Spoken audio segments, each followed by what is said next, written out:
வேலூர்ல ஒரு கவர்மெண்ட் ஸ்கூல்ல காலை உணவு குழந்தைங்களுக்கு செஞ்சிருக்காங்க. அந்த உணவு கொஞ்சம் பாருங்க, எவ்வளவு தரமான முறையில இருக்கு பாருங்க. பார்த்ததுமே சாப்பிடணும் போல, அள்ளி சாப்பிடணும் போல தோணுது. இப்படி சமைச்ச அந்த கைக்கு என்ன போறதுன்னே தெரியல.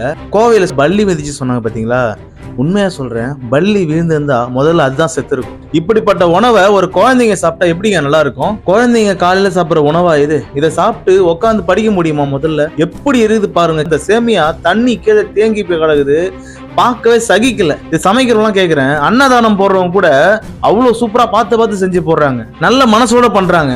நீங்க மாச சம்பளம் வாங்குறீங்க, தரமற்ற ஆளுங்களை எதுக்கு வேலைக்கு வைக்கிறீங்க? தரமற்ற உணவு எதுக்கு குழந்தைங்களுக்கு போடுறீங்க? குழந்தைங்களுக்கு நல்ல மனசோட சமைச்சு கொடுப்போம், நல்லதை சமைச்சு கொடுப்போம்ன்ற எண்ணம் கொஞ்சம் கூட உங்களுக்கு கிடையாது. அப்படிப்பட்ட ஆளுங்களை ஏன் வேலைக்கு வைக்கிறீங்க? அப்புறம் இப்படிலாம் சாப்பிட்டா பின்ன மயக்கம் வராம ஃபுட் பாய்சன் ஆகாம என்ன ஆகும்? உணவு சமைச்சு கொடுக்கறதுலாம் ஒரு புண்ணியம், அதுவும் குழந்தைங்களுக்கு சமைச்சு போறதுலாம் வச்சுங்க பாக்கியம். அப்படிப்பட்ட ஒரு வேலையில உட்காந்துக்கிட்டு மாசம் சம்பளம் வாங்குறீங்க, சும்மா ஒண்ணும் பண்ண கிடையாது, சம்பளம் வாங்குறீங்கல்ல, அதுக்கான வேலையை தானே பார்க்க சொல்றாங்க. இப்படிப்பட்ட ஒரு சமையலை சமைச்சு கொடுத்தா அந்த குழந்தைங்க எப்படி வாயை தேர்ந்து சொல்லும்? நல்லா இல்ல சொல்லி கொடுக்குறாங்க, வேற வழியில தானே சாப்பிடும். குழந்தைங்க பாவம் இல்லையா? கொஞ்சம் கூட இறக்கமா இல்லையா? இப்படிப்பட்ட சாப்பாடு உங்க குழந்தைங்க ஃபர்ஸ்ட் கொடுப்பீங்களா நீங்க? இதெல்லாம் பார்க்கும்போது இந்த டிடி அக்கா ரியாக்ஷன் கொடுப்பாங்க போற ஒரு ரியாக்ஷன் எனக்கு அதான் ஞாபகம் வருது. அப்படியே காண்டாவது. பெரிய பெரிய ஆளுங்க போனாக்கா, நம்ம சிஎம் சார் போனா அப்பெல்லாம் ஃபுட்டு சூப்பரா இருக்கும், பார்க்கவே ஆஹா அப்படின்ற மாதிரி இருக்கும். அந்த ஒரு நாள் மட்டும் தான் அப்படி இருக்கும், மற்ற நாள்லாம் பார்த்தீங்கன்னா இப்படிதான் இருக்கும் போல. குழந்தைங்களால வெளியே சொல்ல முடியாம பாவம் அதை சாப்பிட்டு சொல்ல முடியலங்க, கஷ்டமா இருக்குது. மனுஷங்களை மனுஷனா மதிக்க மாட்டீங்க, குழந்தைங்களை குழந்தையா பார்க்க மாட்டீங்க, பெரியவங்களோட விட்டு வைக்க மாட்டீங்க. என்னடா நாடு இது?